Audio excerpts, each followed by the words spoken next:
Hello everybody, my name is Victor Sanchez and I'm going to be talking to you about youth sports organizations today. But first let me ask you a question. Do you want your kids to go to jail? I know I don't.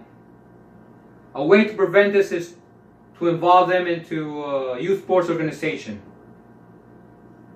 These organizations, they range from, you name it, soccer, football, baseball, basketball, tennis, hockey, golf, gymnastics, boxing. There's a lot out there to choose from. There's a big range out there. And I currently have my two daughters involved into soccer and gymnastics. As you can see, they're soccer jerseys and leotards. And these sports organizations, their mission or purpose is not just to promote or to strengthen their athletic abilities, but also to promote a better lifestyle, life skills.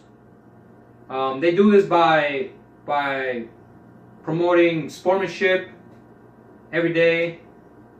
They're also helped by strengthening their self-esteem, and all this is done in a safe, healthy, and positive environment, as stated in the article "Youth Sports of America" by Civic.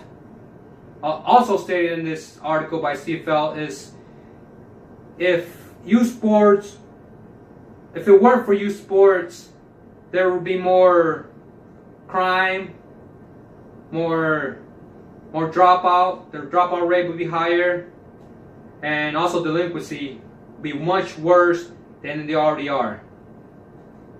This is because kids who are involved in youth sports, they consider themselves as athletes, not as criminals, not as gang members, and that's a good thing.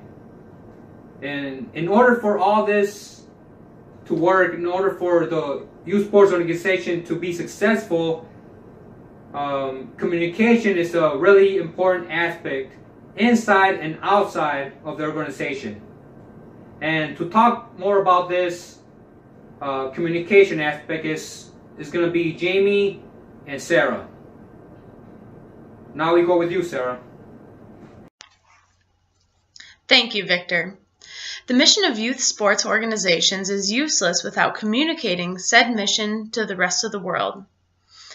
Communicating within the organizations tend to rely on social media and technology. When I played t-ball and soccer as a kid, local newspapers would often highlight big games with pictures and a small article about the team. It was always exciting to see my picture in the paper, and it did a great job at communicating the information to other local people.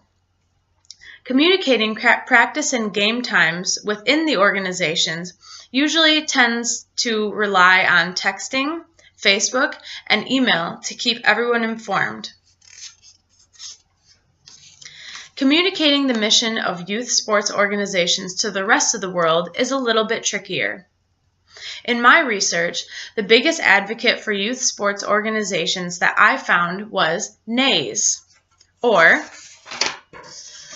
the National Alliance for Youth Sports.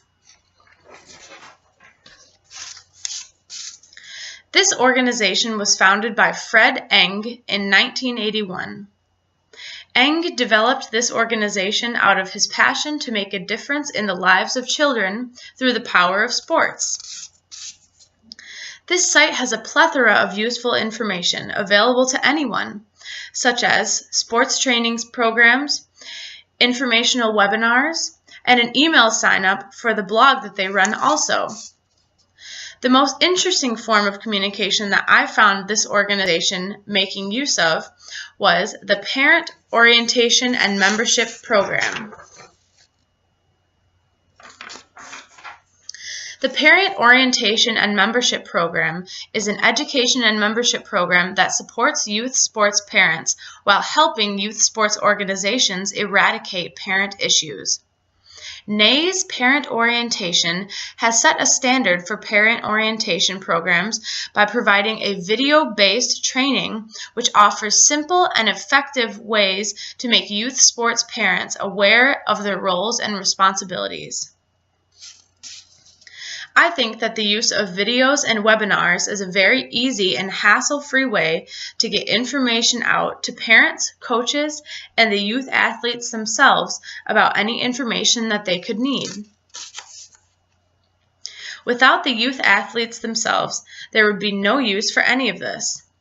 So here's Jamie on how youth sports organizations actually recruit their members. Jamie? Thank you, Sarah. As Sarah said, I will be discussing how youth sports organizations use communication to recruit their members. Professor Green with the University of Texas stated in her Journal of Sport Management in 2005 that there are three main tasks necessary for sports development: athlete recruitment, athlete retention, and athlete transitions. We, of course, are focusing solely on the recruitment, but I wanted you to see that there are more involved in a successful youth sports organization. Now, from when I was a kid to kids today, youth sports is very different, at least in the way that communication is involved. Some of the methods that were primary sources of communication in those days are kind of seen as obsolete now, but they're still tried and true, and we'll get to those in a minute. As for the more modern approach to communication, there are several methods that can be used to achieve the goals the organization has set out.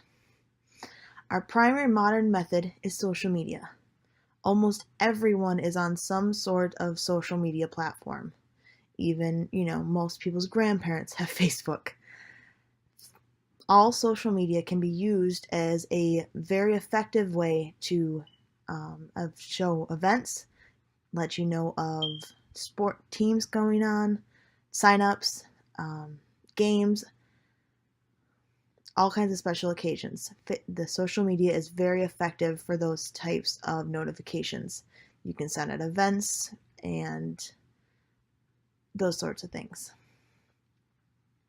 For those that like technology but aren't necessarily the social media type, email newsletters are always very effective and have been proven throughout the years as a way to successfully get out the news to those that are involved in the organization or their benefactors.